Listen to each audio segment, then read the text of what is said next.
Well, that's not right, is it? A bulb, I guess, but a rather strange bulb.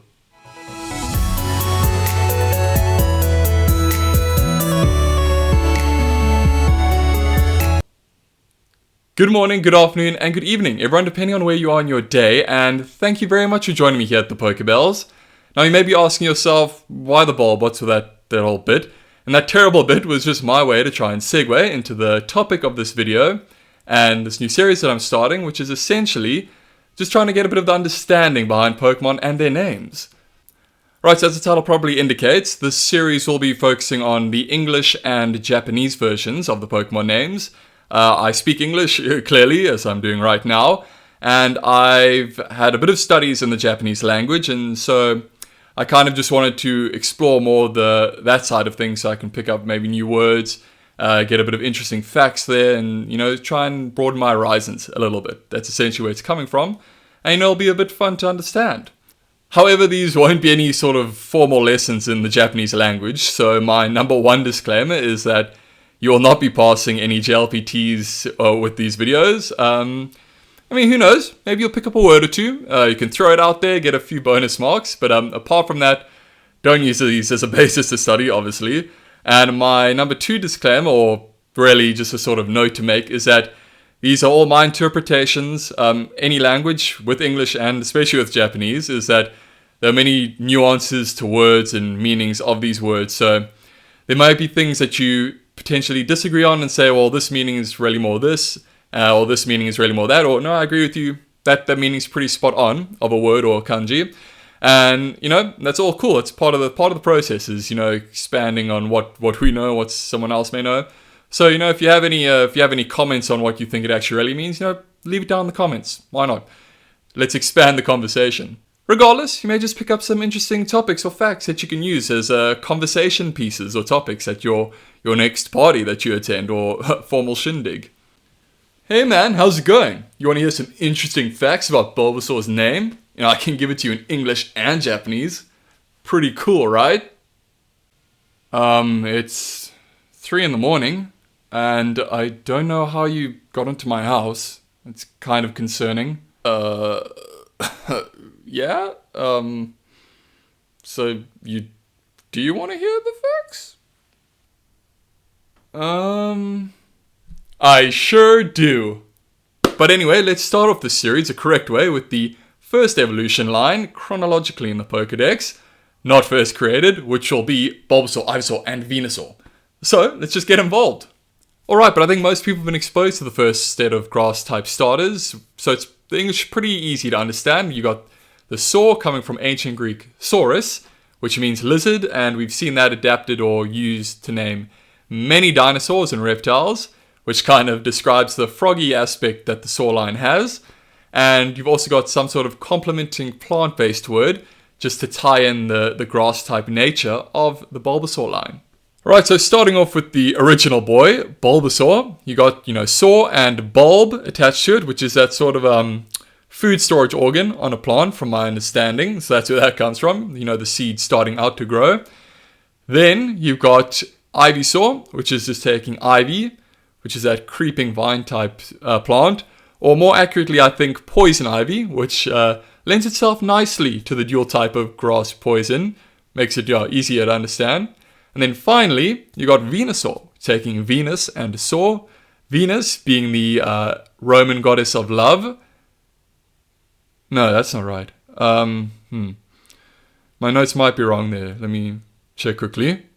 Scratch that. So Venusaur likely coming from the Venus flytrap plant. That's where that namesake's coming from. Just attaching that to Saur. So the English pretty basic to understand. But now let's get to the fun stuff. The Japanese versions of the names. Alright, but third disclaimer that I forgot to mention. Please forgive any intonation errors or mistakes I may make here when pronouncing the Japanese words. That is my bad, not a master at intonation, so please just kind of forgive that going forward. Alright, so the Japanese names does have a similar thread running through it, kind of like the English's saur. The Japanese has fushingi, which means, strange or mysterious or wonder. It's a nakeyoshi, which basically means it's a na adjective. There are two types of adjectives in Japanese, which is na and i. But I'll put a link if you want to go and research that more. You can get a bit of a better understanding of those different types. So the fushingi is kind of like a mysterious, you can't really wrap your head around it in any sort of normal context type of word. It's also used in the Japanese word for 7 wonders of the world. So it's that sort of wonder. It's, this, you can't really wrap your head around what this thing is, this plant, reptile, hybrid thing. It's kind of outside of the box. A bit bizarre. Bulbasaur's Bizarre Adventures. Boo! It's time to stop, okay?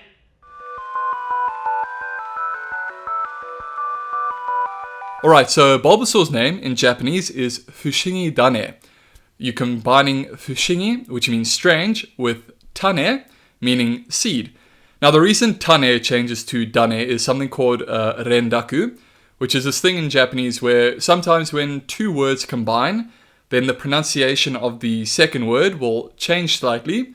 I'll put a link as well in the description, just in case you want to read more on that. You can get a much better understanding of what it is. But basically, it's kind of, or one of the theories is that it originally came about when two words were combining, and it was sort of a potentially natural way to distinguish two words as not just listing words, but sort of comparing or one word modifying the other. I think that's what's happening here, is that you're not saying strange and seed, but you're saying strange seed. So basically, fushingi is modifying tane, changing it to fushingi dane, which is basically just strange seed. And I guess that is what Bulbasaur is a strange seed. So next we have is Ivysaur, naturally, and Ivysaur is fushingi so. So you're taking fushingi and combining it with so. That so is a reading for a kanji which means, or is translated to, grass. So essentially, Ivysaur's name is that sort of natural next progression, is strange grass. So fushingi so, meaning strange grass. Alright, so we have the final evolution now, which is that chonky boy Venusaur. And Venusaur's name in Japanese is Fushingi Bana.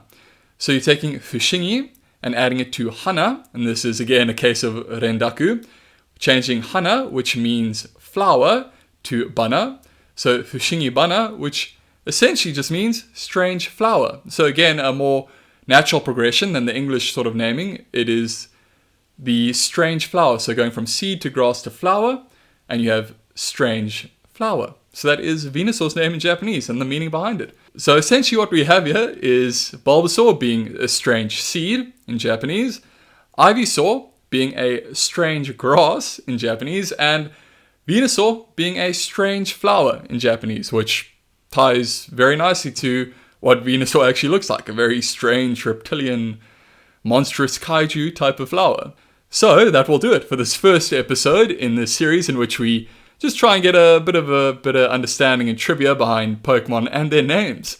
So again, thank you so much for joining me here. I really appreciate it. If you enjoyed this episode and look forward to more episodes in understanding names to come, consider leaving a subscription. Be honored if you do. Leave a like if you enjoyed it, and we will see you in the next one where we will probably take on those favorite fire type lizards. Anyway, have an awesome day or rest of day, and peace out. Check you in the next one.